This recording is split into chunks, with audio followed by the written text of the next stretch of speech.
Hi, welcome to Spire Climbing. This is a short introductory course to top rope belay. Top rope belaying means you'll be pulling out slack as the climber ascends the wall.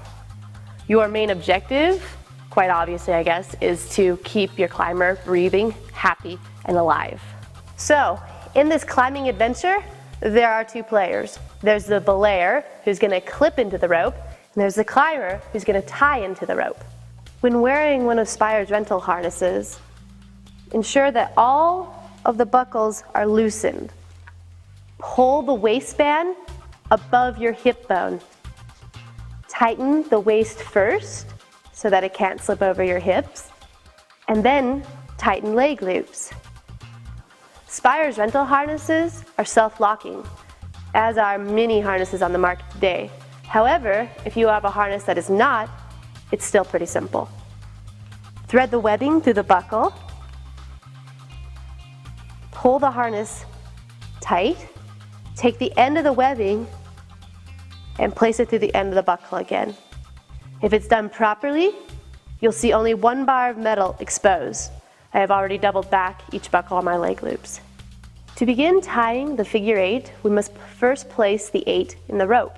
To do this, place both hands at the end of the line. Then slide one hand down the rope until you've reached 4 or 4.5 feet. At this point, you may drop the end of the line. Once you have the rope in one hand, create a bite. This is simply a fancy way of saying a bend in the line. Once you have your bite, take the end of the rope and wrap it all the way around the bite. Once you've gone all the way around, punch the end of the line through the bite. At this point, you should have the skeleton of your knot, or the 8. Once this is completed, take the end of the line and thread it up through the red loop of the harness. Pull the skeleton close to your harness. From this point, you may begin tracing the knot. You start from the bottom and simply follow the 8 through the knot. Make sure that you pulled enough through that the knot is close to the harness. When you have finished tracing, you have a double 8 knot.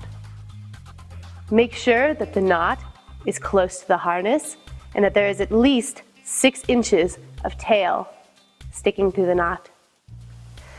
At this point, the climber and the belayer will attach themselves to the rope. The climber will attach themselves to the rope via the figure 8 retrace knot.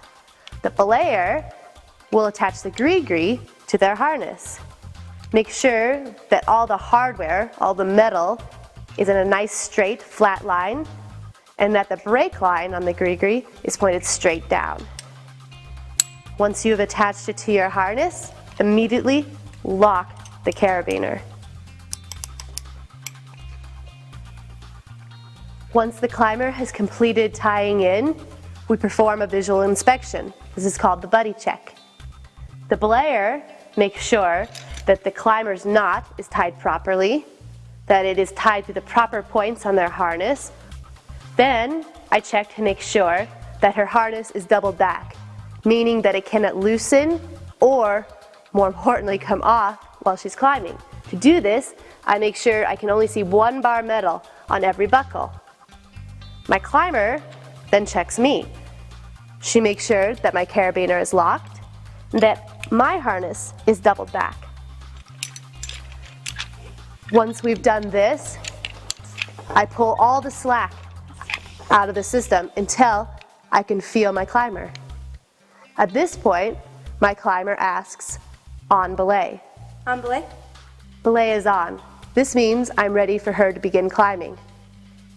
When she's ready, she'll ask, "Climbing?" Climbing? And when I'm ready for her to climb, I respond with, "Climb on." As she climbs, I pull slack out of the system by pulling down with my left hand, up with my right hand simultaneously. The trick to this belay method is to make sure you pull at the same time. Once your right hand or your brake hand comes down, Bring your left hand to your right hand, or bring your left hand below your right hand, and slide your right hand back up the brake line. Your right hand is the brake hand. Basically, short of atomic warfare, this hand should never leave the line. When you pull, your brake hand, or your right hand here, must come all the way down to your leg loop before you slide your hand back up to the gree-gree. This belay method ensures that if you ever switch to a device that does not lock automatically, you will belay properly and safely. Once the climber has reached the top or the highest point they wish to climb, they will call down take. This means take all the slack out of the system.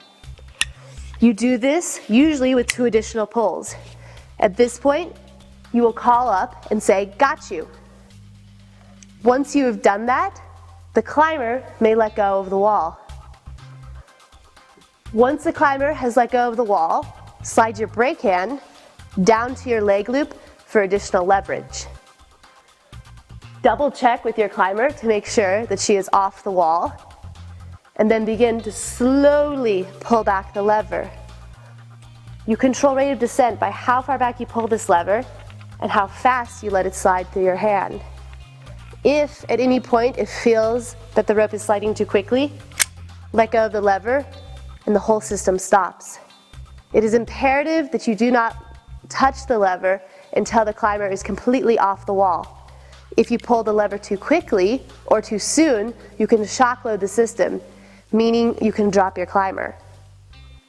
Always make sure that your climber has let go of the wall. This is especially important when belaying small children.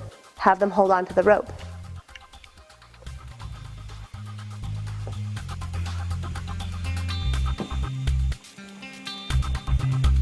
Once your climber has reached the ground, you may give them additional slack so they can stand comfortably. Remember, this is a brief introduction into top rope belay. Please check in with the front desk for further instruction and have fun. And thanks for climbing at Spire Climbing Center.